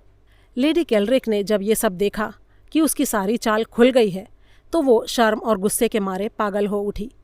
अचानक अपने कपड़ों में छुपी एक छुरी निकालकर वो डार्टान्यन पर टूट पड़ी, लेकिन वो पलक मारते ही उछलकर दूर जा खड़ा हुआ और अपनी तलवार निकालकर बोला, खबरदार, तुम औरत हो, वरना अभी मैं तुम्हें इसका जवाब दे देता। लेडी केल्रिक चिल्ला चिल्लाकर अपने नौकरों को बुलाने लगी, लेकिन डार्टान्यन इतना बेवकूफ़ नहीं था। वो तुरंत वहाँ से भाग निकला और इस तरह से वो उस दुष्ट औरत के पंजे से बच गया। अध्याय 6। इन्हीं दिनों फ्रांस में जोर शोर के साथ लड़ाई की तैयारी होने लगी। मिस्टर त्रिवेल को भी अपनी सेना के साथ युद्ध में भाग लेने के लिए जाना पड़ा और इस तरह से डार्टान्यन के जीवन में एक नए चैप्टर की शुरुआत हुई। लेडी केल्रिक के साथ आखिरी मुलाकात होने के 15 दिन बाद ही डार्टान्यन को पेरिस छोड़कर लड़ाई के मैदान की तरफ चल देना पड़ा। कई साल इंग्लैंड और फ्रांस के बीच लड़ाई छिड़ी रही। फ्रांस ने अपने करीब करीब सारे बंदरगाह अंग्रेज़ों से छीन लिए थे, लेकिन अभी भी रोचेल नाम का बंदरगाह अंग्रेज़ों के हाथ में था। वहीं पर यह युद्ध चल रहा था। उस टाइम फ्रांस में सम्राट लुई 13वें का शासन था। कार्डिनल रिचल उसके प्रधानमंत्री थे। कार्डिनल ने इस युद्ध में बड़ा नाम कमाया। बहुत सारे हिस्टोरियंस ने भी उनकी बहुत तारीफ की है। दुश्मन के पास फ्रांस में घुसने का एक ही रास्ता रह गया था और वो था रोचेल बंदरगाह। दुश्मन के इसी रास्ते को रोकने के लिए कार्डिनल ने अपनी फौज वहां जमा की थी। अंग्रेजी फौज के सेनापति का नाम था ड्यूक ऑफ बकिंघम। लड़ाई शुरू होने पर अंग्रेजी सेना फ्रांसीसी सेना पर टूट पड़ी। उनका सेनापति सेंट मार्टिन नाम के एक किले में अपनी फौज को बचाकर ले आया। उसके दूसरे सैनिकों ने लाप्री नाम के एक दूसरे छोटे किले में अपना अड्डा जमाया। कुछ दिनों के बाद डार्टान्यन की फौज भी फ्रांसीसी सेना की मदद के लिए लड़ाई के मैदान में पहुंच गई। अंग्रेजी सेना दोनों किलों पर हमला करती थी, लेकिन अभी तक उन पर कब्जा नहीं कर पाई थी। इसी बीच एक दिन सम्राट के भाई यानी आर्लियंस के ड्यूक सेना के निरीक्षण के लिए वहां पहुंचे। जब वो पलटन की सलामी ले रहे थे और वो डार्टान्यन के पास पहुंचे, तो सेना नायक ने ड्यूक की तरफ देखते हुए डार्टान्यन की तरफ इशारा किया। फिर ड्यूक की आज्ञा से डार्टान्यन को उनकी छावनी में बुलाया गया। डार्टान्यन को ये समझ में ही नहीं आ रहा था कि ये सब हो क्या रहा है। इतने सारे सिपाहियों को छोड़कर आखिर सिर्फ उसे ही क्यों बुलाया गया है। जब वो निश्चित समय पर ड्यूक के खेमे में हाजिर हुआ तो सेना नायक ने उसे कहा, देखो, एक बहुत मुश्किल काम आ पड़ा है जिसे तुम्हारे जैसा कोई बहादुर आदमी ही पूरा कर सकता है। मैंने ड्यूक को तुम्हारे बारे में बताया था और इसीलिए वो तुमसे मिलना चाहते हैं। अब भला डार्टान्यन के लिए इससे ज़्यादा खुशी की बात और क्या हो सकती थी। असल में बात ये थी कि अंग्रेज़ों ने एक किले पर घेरा डाल रखा था और फ्रांसीसी सेना के लिए उस किले को जीतना ज़रूरी था, तभी वो आगे बढ़ सकती थी। इसलिए ये पता लगाना था कि दुश्मन ने किले के आसपास घेरे का कैसा और क्या इंतज़ाम कर रखा है। ये एक बहुत ही जोखिम और चुनौती भरा काम था। इसे करने के लिए डार्टान्यन ने अपने साथ 4 लोगों को चुना और फिर वो अपने काम पर निकल पड़ा। 2 सिपाही उसके साथ थे और 2 उसके पीछे आ रहे थे। कुछ दूर आगे बढ़ने पर कभी पेट के बल और कभी घुटनों के बल चलते हुए वे लोग बढ़ते गए। जब वो लोग किले से 100 गज दूर रह गए तो उसने पीछे मुड़कर देखा कि उसके पीछे आने वाले दोनों सिपाही गायब हो गए थे। उसने सोचा कि शायद वो लोग डरकर भाग गए हैं, इसलिए अब वो अपने साथ वाले 2 सिपाहियों को लेकर ही आगे बढ़ने लगा। किले के दरवाजे के पास जाने पर उन लोगों ने देखा कि वहां पर कोई नहीं था। वो लोग धीरे धीरे अंदर घुसने की कोशिश करने लगे कि अचानक एक धमाका हुआ और सामने से गोलियां चलने लगीं। डार्टान्यन के साथ ही एक पत्थर की आड़ में छिप गए। इतना उन्हें मालूम हो गया था कि किले के दरवाजे पर तो कोई पहरेदार नहीं है, लेकिन अंदर दोनों तरफ सिपाही बंदूकें लेकर छिपे हुए बैठे हैं। इतना जान लेने के बाद डार्टान्यन फौरन वहां से अपने साथियों के साथ वापस लौट चला, लेकिन अचानक कुछ गोलियां आईं और उसके दोनों साथी मरकर जमीन पर गिर पड़े। 2 कदम और आगे बढ़ने पर अचानक सामने से एक गोली सनसनाती हुई आई और उसके सिर पर से होकर निकल गई। उसे बड़ी हैरानी हुई कि दुश्मन तो पीछे है, तो फिर सामने से गोली कौन चला रहा है। वो फौरन इस तरह से जमीन पर गिर पड़ा जैसे मर गया हो। कुछ देर बाद उसने देखा कि सामने से वही 2 सिपाही चले आ रहे थे जो उसका साथ छोड़कर भाग गए थे। पास आने पर उनमें से एक सिपाही बोला, चलो काम हो गया, अब हम लौट चलते हैं और जाकर अब बताएंगे कि डार्टान्यन दुश्मन की गोली से मारा गया। हम लोगों ने लेडी का काम पूरा कर दिया। ये सुनते ही डार्टान्यन बिजली की तेजी से उछलकर खड़ा हो गया और तलवार निकालकर उन गद्दार सिपाहियों पर टूट पड़ा। उनमें से एक मौका पाकर दुश्मन से मिल जाने के लिए किले की तरफ भागने लगा, लेकिन किले में से एक गोली आई और उसने उस सिपाही को वहीं ढेर कर दिया। जब डार्टान्यन ने दूसरे सिपाही को जमीन पर पटक कर अपनी तलवार उसकी छाती पर टिका दी तो वो गिड़गिड़ाते हुए बोला, मुझे मत मारो, मुझ पर दया करो, मेरा कोई दोष नहीं है। तुम्हारी हत्या करने के लिए रुपए तो मेरे साथी को मिले थे। उसको एक अंग्रेज औरत ने कुछ रुपए दिए थे और कहा था कि अगर तुम डार्टान्यन की हत्या कर दोगे तो तुम्हें 100 मोहरें इनाम में मिलेंगी। अभी भी उसकी जेब में उस अंग्रेज औरत की चिट्ठी रखी होगी। डार्टान्यन ने उसे माफ़ कर दिया और फिर किले के सामने मरे पड़े हुए उसके साथी के पास जाकर उसके कपड़ों में वो चिट्ठी ढूंढने लगा। जब चिट्ठी उसके हाथ नहीं लगी तो वो उसकी लाश को कंधे पर उठा लाया और एक गड्ढे में बैठकर आराम से उसकी तलाशी लेने लगा। अंत में उसकी कमर में वो चिट्ठी मिल गई जो लेडी केल्रिक के हाथों लिखी गई थी। डार्टान्यन ने उसे संभाल कर अपनी जेब में रख लिया। फिर वो दूसरे सिपाही को साथ लेकर वापस अपनी छावनी में लौट आया। सम्राट के भाई ने उसे अपने पास बुलाया और उसके काम की और हिम्मत की बहुत तारीफ की और उसे शाबाशी दी। अध्याय 7।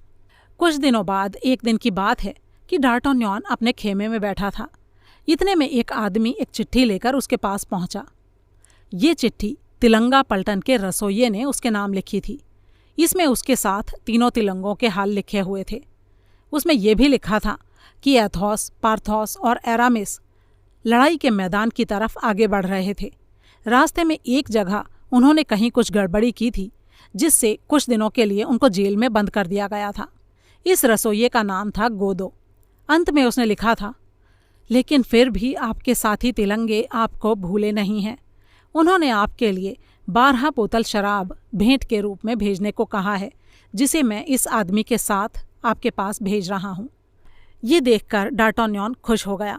उसने अगले दिन अपने खेमे में अपने कुछ साथियों को दावत पर बुलाया।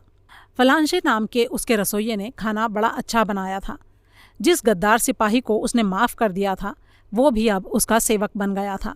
उसका नाम था मॉन्ट। फलांशे और मॉन्ट ने दावत का बड़ा ही अच्छा इंतज़ाम किया। जैसे ही लोग खाने की टेबल पर बैठे कि अचानक कुछ शोरगुल सा मचने लगा और फिर एथोस, पार्थोस और एरामिस उसके खेमे में आ घुसे। बात ये थी कि सम्राट की फौज भी प्रधानमंत्री की मदद के लिए वहां आ पहुंची थी। उनके साथ शाही तिलंगा पलटन भी थी। डार्टान्यन अपने साथियों से मिलकर बड़ा खुश हुआ और बोला, अरे वाह, तुम लोग बड़े ही मौके से आए हो। चलो, खाना भी तैयार है और तुम लोगों की भेजी हुई शराब की बोतलें भी। उसकी ये बात सुनकर 3 तिलंगों को बड़ी हैरानी हुई। उनमें से किसी ने भी उसके लिए कोई शराब नहीं भेजी थी। जब डार्टान्यन ने उन लोगों को चिट्ठी की बात बताई तो पता चला कि वो चिट्ठी नकली थी। एरामिस ने फौरन चिट्ठी देखकर कहा, ये चिट्ठी रसोइये के हाथ से लिखी हुई हो ही नहीं सकती। मैं उसकी लिखावट अच्छी तरह पहचानता हूँ। इसके अलावा इसमें लिखा है कि हम लोगों को कैद कर लिया गया है, लेकिन ऐसा कभी कुछ नहीं हुआ। किसमें इतनी हिम्मत है जो हमें कैद कर ले? ये सुनकर डार्टान्यन का चेहरा गुस्से के मारे लाल हो गया। अब उसकी समझ में आया कि ये सारा षड्यंत्र उसी अंग्रेज औरत का रचा हुआ था। उसने अंदर जाकर देखा तो पाया कि फलांशे और मॉन्ट ने वो शराब पी ली थी और उसके जहर के कारण वो ज़मीन पर पड़े छटपटा रहे थे। थोड़ी ही देर में दोनों की मृत्यु हो गई।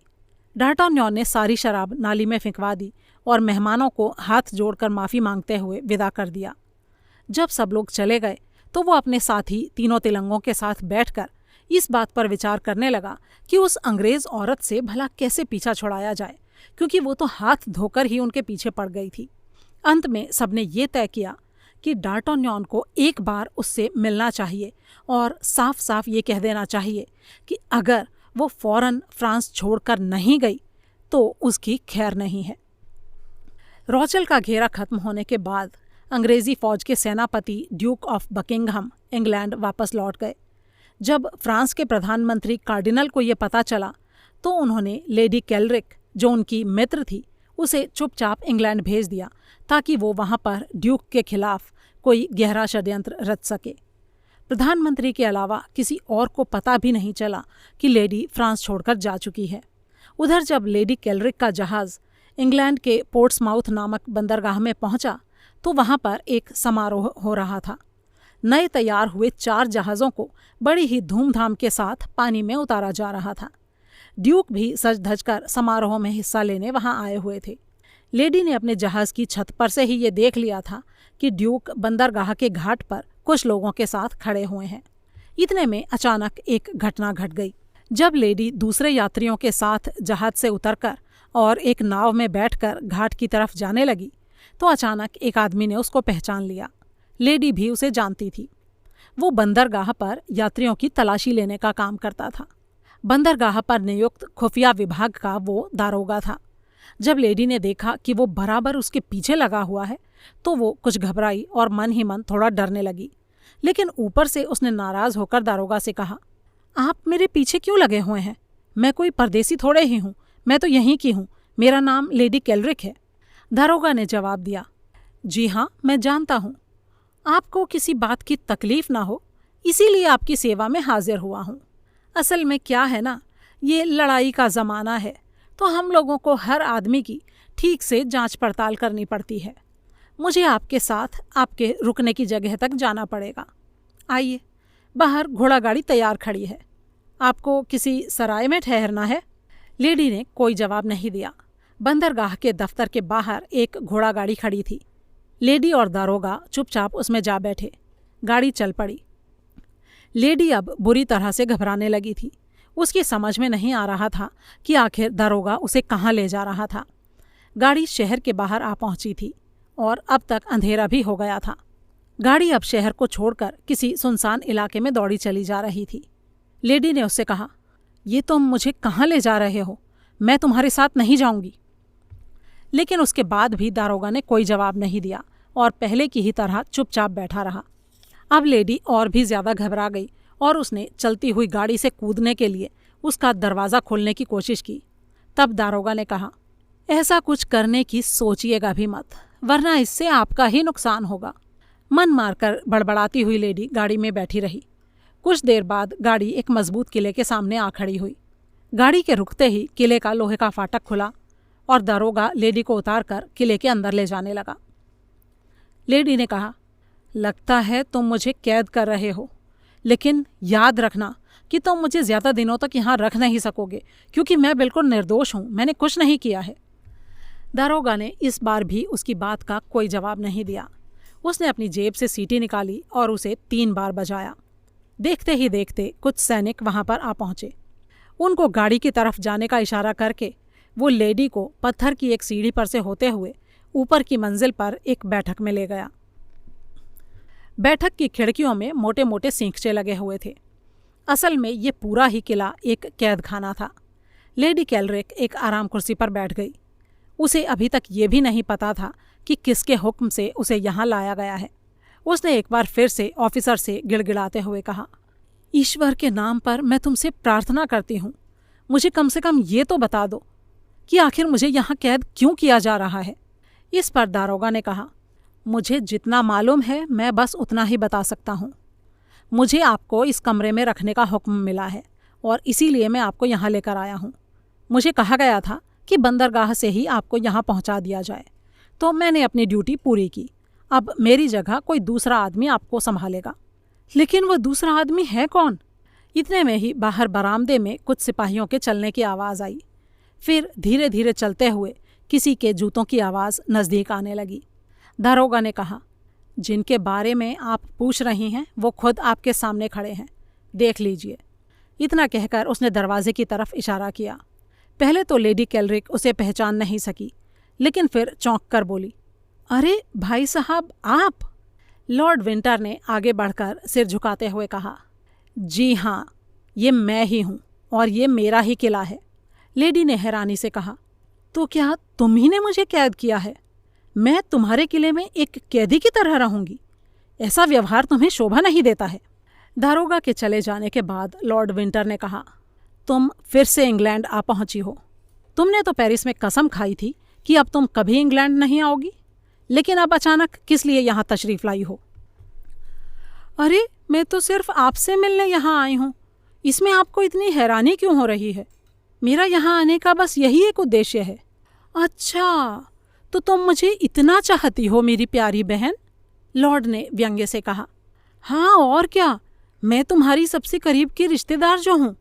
लॉर्ड विंटर इस बात पर मुस्कुराकर बोले, हाँ हाँ, क्यों नहीं, रिश्तेदार ही नहीं, मेरी एकमात्र वारिस भी तो हो तुम। अब लेडी समझ गई कि लॉर्ड विंटर के मन में उसके प्रति कोई संदेह जमकर बैठ गया है। धीरे धीरे बात बढ़ती गई। लॉर्ड विंटर ने लेडी के सारे पापों को एक एक करके गिनाना शुरू किया। वो बोले, मेरे भाई के मरने पर तुमने उसकी सारी संपत्ति हथिया ली, लेकिन फिर भी तुम्हें संतोष नहीं हुआ और अब तुम मेरी जायदाद भी हड़पना चाहती हो। लेकिन इतना याद रखो कि अगर मैं मर गया या तुम्हारे किसी षड्यंत्र के कारण मारा गया तो भी मेरे धन में से एक फूटी कौड़ी तक तुम्हें नहीं मिलेगी। मैंने सारा इंतजाम कर लिया है। 10-15 दिन में ही अंग्रेजी फौज को साथ लेकर तुम्हारे दोस्त और फ्रांस के प्रधानमंत्री कार्डिनल से युद्ध करने के लिए मैं रोचेल की रणभूमि में पहुंच जाऊंगा। लेकिन जाने से पहले तुम्हें दूर समुद्र में किसी टापू में कैद कराकर ही जाऊंगा और इस बीच तुम्हें इसी किले में रहना पड़ेगा। यहाँ से भाग निकलना असंभव है। मैंने पहरेदारों को ये ऑर्डर दे रखा है कि अगर तुमने यहाँ से भागने की कोशिश की तो तुम पर तुरंत गोली चला दी जाए। और वो फेल्टन नाम का दारोगा जो बंदरगाह से तुम्हें यहाँ लाया था, वो तुम पर पूरी नज़र रखेगा, समझी? इसके बाद लॉर्ड विंटर ने दारोगा को अंदर बुलाकर कहा, देखो फेल्टन, इसी औरत के बारे में मैं तुम्हें बताया करता था। ये औरत नहीं है, पूरी राक्षसी है। 25 साल की उम्र में ही ये दुनिया भर के सारे पाप कर चुकी है। अब ये मेरी हत्या करने के लिए इंग्लैंड आई है, लेकिन मेरी किस्मत से ये मेरे चंगुल में फंस गई है। अब इसे अदालत के हाथों सही दंड दिलवाना तुम्हारा काम है। फेल्टन ने सलाम करते हुए कहा, जी बहुत अच्छा, मैं आपके हुक्म का पालन करूँगा। और हाँ देखो, ज़रा इससे होशियार रहना, ये ज़रा सी देर के लिए भी यहाँ से बाहर नहीं जानी चाहिए। और ये भी ध्यान रखना कि किसी के हाथ कोई चिट्ठी पत्री बाहर ना भेज सके। तुम्हें छोड़कर इस किले में ये और किसी से नहीं मिलेगी, समझ गए? जी हाँ, समझ गया। फिर लॉर्ड ने लेडी की तरफ मुड़कर कहा, अब मैं जा रहा हूँ, अब ईश्वर ही तुम्हारा न्याय करेगा। ये सुनकर लेडी कैलरिक ने दोनों हाथों से अपना सिर थाम लिया। लॉर्ड विंटर बाहर निकल गए और फेल्टन ने भी बाहर जाकर कमरे का दरवाज़ा बंद कर दिया। अध्याय 7। 3 दिन बाद लॉर्ड विंटर कैद खाने में लेडी कैलरिक से मिलने गए। उन्होंने जेब से एक कागज़ निकाल कर दिया और कहा, ये रहा तुम्हारा हुक्मनामा। तुम्हें अब आगे से कहाँ रहना है, उस जगह का नाम मैंने इसमें खाली छोड़ दिया है, और वो इसलिए क्योंकि मैं अपनी इच्छा तुम पर लादना नहीं चाहता। इंग्लैंड से 1000 मील दूर तुम किसी भी टापू पर रह सकती हो। सर बेक्सन नाम का एक आदमी तुम्हारे साथ जाएगा और पहरेदार की तरह तुम्हारे साथ टापू पर रहेगा। उसको टापू से 3 मील से ज़्यादा दूर जाने का हुक्म नहीं है। अगर उसने भी कभी भागने की कोशिश की तो उसे भी मौत के घाट उतार दिया जाएगा। लेडी कैलरिक ने उस कागज़ को उल्टा पलटा और फिर बोली, ये कैसा हुक्मनामा है? इस पर ना तो किसी का साइन है और ना ही कोई स्टैम्प है। हाँ, जानता हूँ, तुम्हें बहुत कानून की जानकारी है ना, मुझे सब पता है। इसीलिए कल ही इस डॉक्यूमेंट को बकिंघम के ड्यूक के पास साइन करने के लिए भेज दिया जाएगा और फिर 24 घंटे के भीतर ही इसको अमल में लाया जाएगा, समझी? लॉर्ड विंटर के चले जाने के बाद लेडी कैलरिक ने एक ठंडी सांस ली और मन ही मन बोली, कोई बात नहीं, अभी तो 2-3 दिन बाकी हैं। अब तक लेडी कैलरिक को ये मालूम हो गया था कि फेल्टन नाम का जो दारोगा उसे बंदरगाह से यहाँ तक लाया था, वो लॉर्ड विंटर का बहुत ही भरोसे का आदमी है। लेकिन वो इंसान की कमज़ोरियों को अच्छी तरह से जानती थी। उसने तय किया कि यहाँ से भाग निकलने की उसकी योजना को पूरी करने में वो फेल्टन से पूरा फ़ायदा उठाएगी। उसे अच्छी तरह से पता था कि एक विधवा औरत होने के कारण वो किसी भी पुरुष की दया और सहायता प्राप्त कर सकती थी। अब तक उसने ये भी पता लगा लिया था कि फेल्टन जो था वो प्यूरिटन धर्म को मानने वाला था और इसीलिए बकिंघम के ड्यूक और उनके साथ के लोगों के प्रति उसके मन में ज़रा भी श्रद्धा नहीं थी। उन दिनों इंग्लैंड में धार्मिक भेदभाव का बड़ा ही बोलबाला था। लेडी केल्रिक ने इससे फ़ायदा उठाने की ठान ली। उसने फ़ौरन अपना रहन सहन इस तरह से बदल लिया जैसे वो प्यूरिटन धर्म को मानने वाली हो। उसने फेल्टन के सामने खूब चिकनी चुपड़ी बातें की। जब उसे लगा कि वो थोड़ा थोड़ा उसकी बातों में फंस रहा है तो उसने खूब आंसू बहाते हुए अंत में कहा, असल में मैं प्यूरिटन हूँ ना, इसीलिए लॉर्ड विंटर की सहायता से ड्यूक मुझे सालों से तंग करते आ रहे हैं और अब मुझे देश से भी निकालने वाले हैं। मुझे चारों तरफ समुद्र से घिरे हुए एक टापू पर रखेंगे वो लोग। अब बताइए, इतना सब सिर्फ मेरे धर्म के कारण, सिर्फ इसलिए कि मैं प्यूरिटन धर्म को मानती हूँ, उनके धर्म को नहीं। ये कहाँ का न्याय है भला। उसकी बातें सुनकर फेल्टन को दुख भी हुआ और गुस्सा भी आया। उसने वादा किया कि वो लेडी केल्रिक को छुड़ाने की पूरी कोशिश करेगा।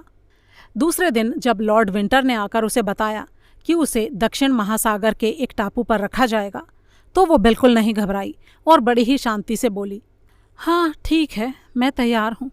उस दिन शाम से ही आकाश में घने बादल छाए हुए थे। रात होते होते मूसलाधार बारिश होने लगी। जैसे जैसे रात बीतती गई बारिश और तूफान बढ़ता गया। रात के 10 बजे लेडी केल्रिक की खिड़की पर किसी ने हल्के से दस्तक दी। खिड़की खोलकर लेडी ने देखा बाहर फेल्टन खड़ा पानी में भीग रहा था। उसने कहा, तुम घबराना मत, अभी 2 सींगचे और काटने हैं। तुम तैयार होकर बिस्तर पर बैठी रहो। सींगचे कट जाने के बाद मैं फिर से इशारा करूँगा। इतना कहकर वो फिर से अपने काम में लग गया। जब सींगचे कट गए तो उसने इशारा करके केल्रिक को खिड़की से बाहर निकाल लिया। उसने पहले से ही रस्सी की एक सीढ़ी खिड़की से बांध रखी थी और वो उसी पर खड़ा हुआ था। लेडी केल्रिक पहले तो बुरी तरह घबरा गई, लेकिन फिर अपना झोला खिड़की से नीचे फेंक कर वो फेल्टन के पीछे पीछे सीढ़ी से नीचे उतरने लगी। फेल्टन उसे बराबर सहारा देता रहा। अचानक किसी के पैरों की आहट की आवाज़ आई और लेडी का दिल ज़ोरों से धड़कने लगा। फेल्टन ने कहा, देखो नीचे पहरेदार घूम रहे हैं, तुम चुपचाप सांस रोक कर यहीं खड़ी रहो। जब वो लोग हट जाएंगे तब हम नीचे उतरेंगे। थोड़ी ही देर में गश्ती पहरेदार दूसरी तरफ चले गए और फेल्टन लेडी केल्रिक को लेकर नीचे कूद पड़ा। अब वे लोग किले के बाहर थे। झोला उठाकर फेल्टन आगे आगे चलने लगा। उसे एक गुप्त रास्ता मालूम था। उससे होते हुए थोड़ी ही देर में वो दोनों समुद्र के किनारे जा पहुँचे। समुद्र के किनारे पर एकदम अंधेरा था। फेल्टन ने 3 बार सीटी बजाई और थोड़ी ही देर में एक नाव समुद्र की लहरों को पार करती हुई किनारे पर आ लगी। दोनों उसमें बैठ गए। मल्लाहों ने तेज़ी से नाव को चलाना शुरू कर दिया और देखते ही देखते नाव किनारे से बहुत दूर निकल गई। कुछ ही देर में वो एक जहाज़ के पास जा पहुंची। फेल्टन ने कहा, ये जहाज़ मैंने तुम्हारे लिए किराए पर लिया है। मुझे ये पोर्ट्समाउथ के बंदरगाह पर छोड़ देगा और तुम्हें जहां तुम कहोगी वहां पहुंचा देगा। पोर्ट्समाउथ में मुझे लॉर्ड विंटर के हुक्म के मुताबिक एक काम करना है। मुझे ड्यूक से मिलकर उस हुक्मनामे पर उनके दस्तखत लेने हैं। अगर कल मैं उनसे नहीं मिलूँगा तो फिर वो यहाँ चले आएंगे, क्योंकि कल ही वो बहुत बड़ी फौज लेकर रोचल की लड़ाई में भाग लेने के लिए जाने वाले हैं।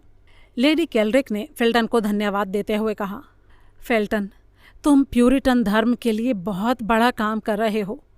इंग्लैंड और धर्म के इतिहास में तुम्हारा नाम सोने के अक्षरों में लिखा जाएगा। तुम्हारा बहुत बहुत धन्यवाद।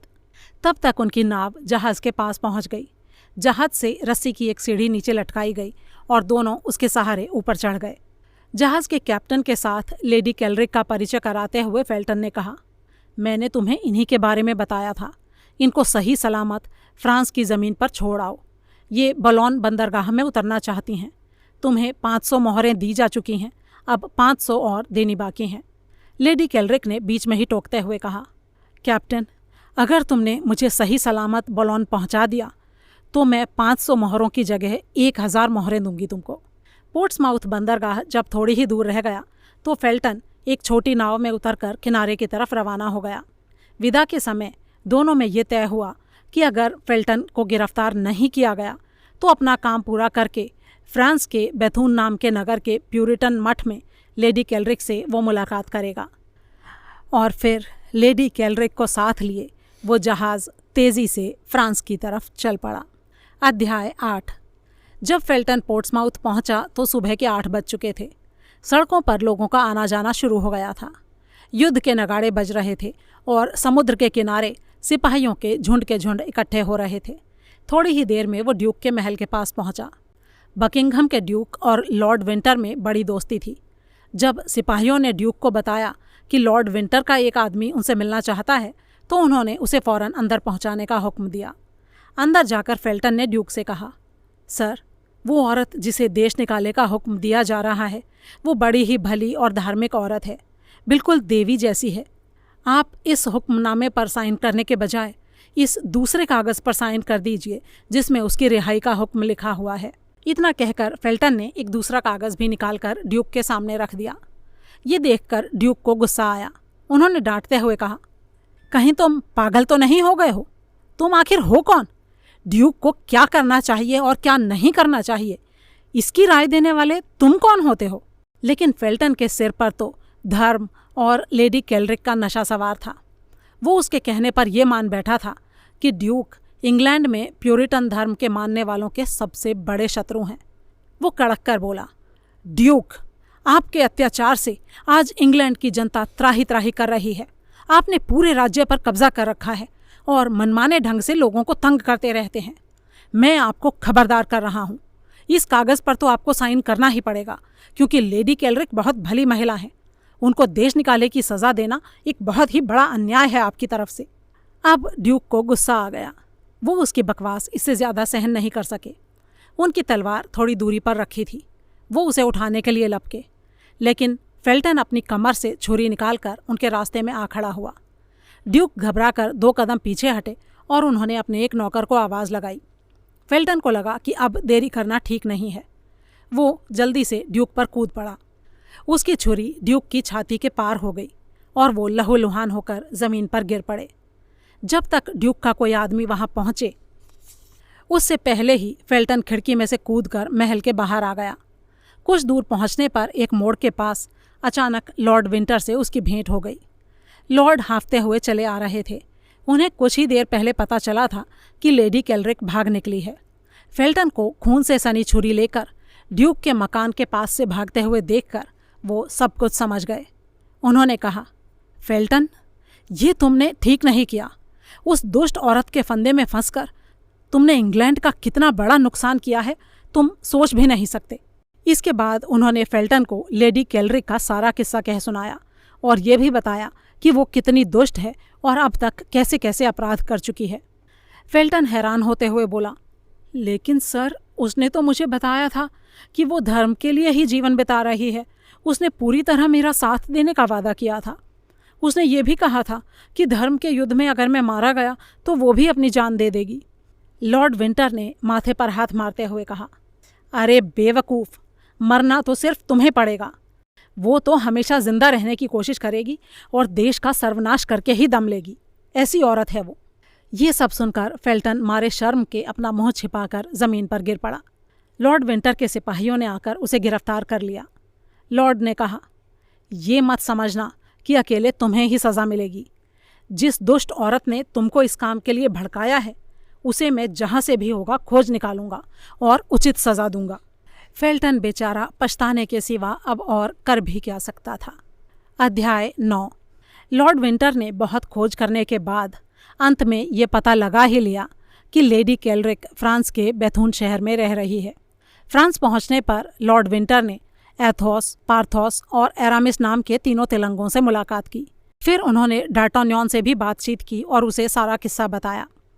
वो तो पहले से ही लेडी केल्रिक से नफरत करता था और अब ये सब सुनकर तो उसके गुस्से की सीमा ही नहीं रही।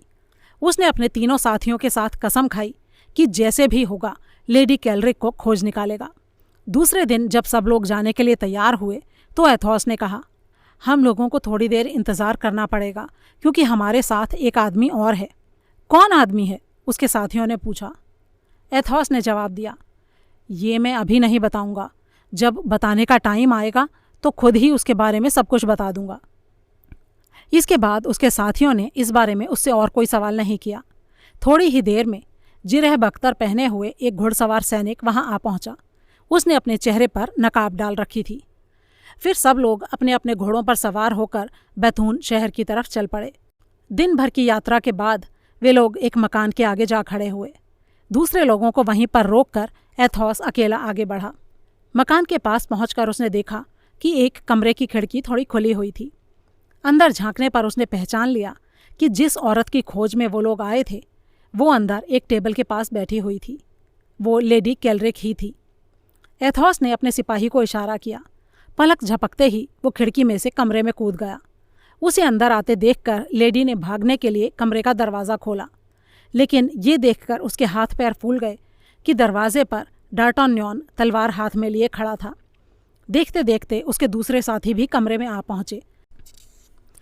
लेडी केल्रिक ने जब देखा कि अब यहाँ से बचकर निकल भागना नामुमकिन है तो उसने कांपती हुई आवाज़ में कहा, आप लोग कौन हैं?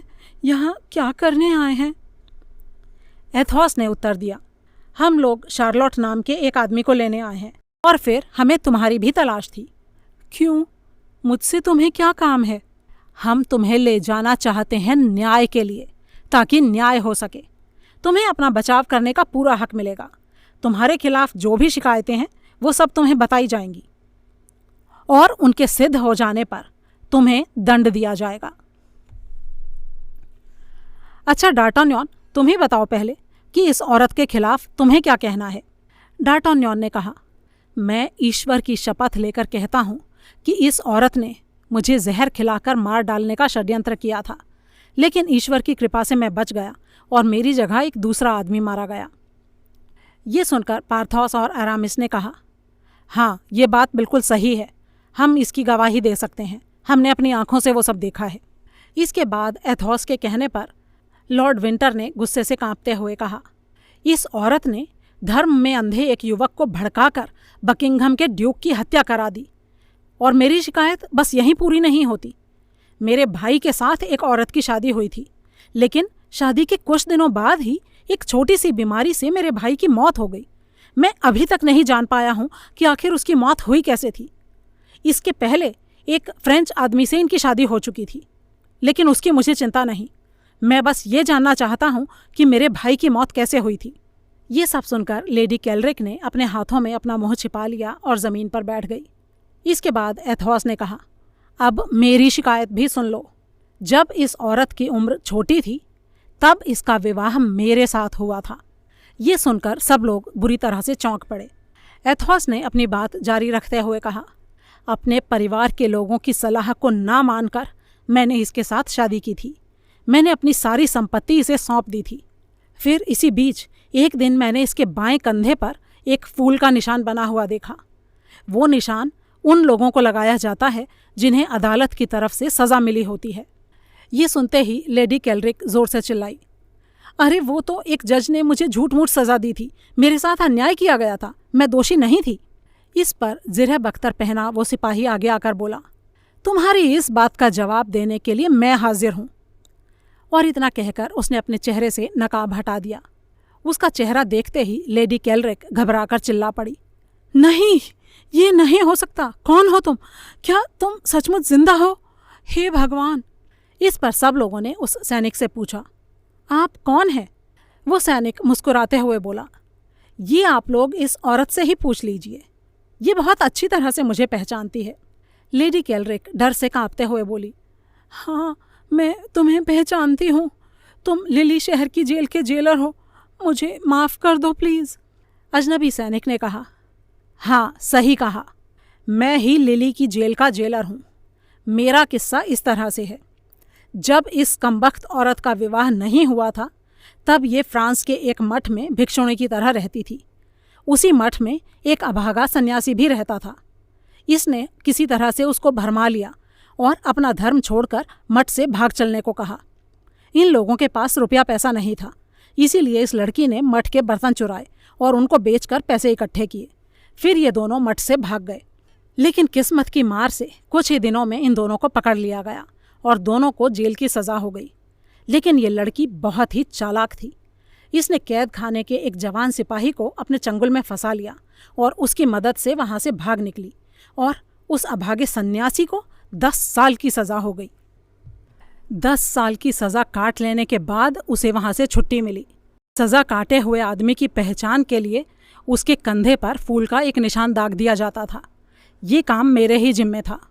मैंने उस सन्यासी के कंधे पर लोहे की मोहर को गर्म करके फूल के उस निशान को दाग दिया।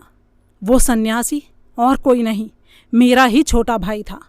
और उसी दिन मैंने कसम खाई कि जैसे भी होगा इस लड़की को मैं ज़रूर सज़ा दूंगा। बहुत दिनों बाद मैं इसे पकड़ पाया।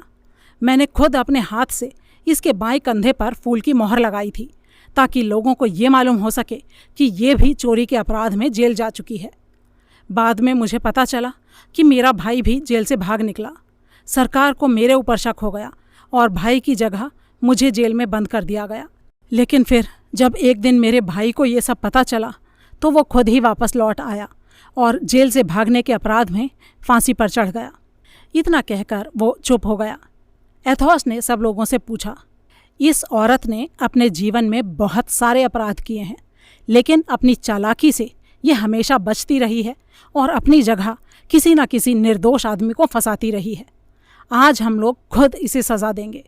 बोलो, इसे कौन सी सज़ा दी जानी चाहिए? सारे लोगों ने एक स्वर में कहा, मौत की सज़ा।